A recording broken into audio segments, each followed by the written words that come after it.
what you've borrowed from the West is visible and tangible and palpable. They're on your streets. We hear the horns honking, and they're in your, 500 channels on your televisions at home, and in your hands with your smartphones.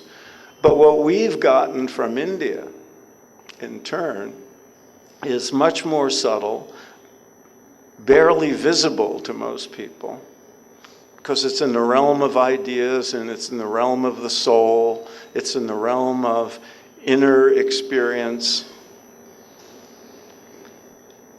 But I contend that what we got from India in America is arguably more profound and more enduring and more beneficial to human life than the technologies that you've invented, that you've adopted from the West, which one hopes will make life more comfortable and more materially prosperous in India.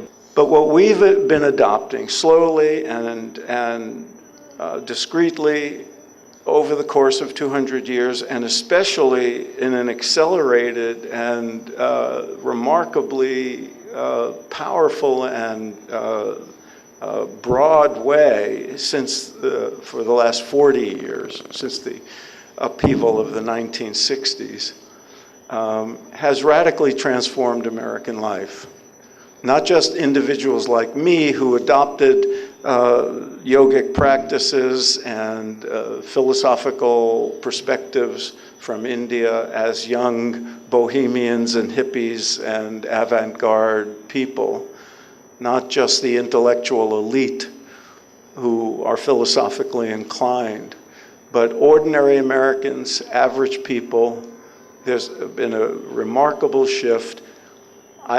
You could even say that philosophically, America is becoming a Vedantic nation, and that includes people who have never heard the word Vedanta in their lives and have no idea that the ideas they've absorbed have anything to do with India, because they heard them from an American philosopher or a psychologist or a physician or a physicist who doesn't use Sanskrit in the language. It's been adapted to the language of other disciplines, but the ideas are there.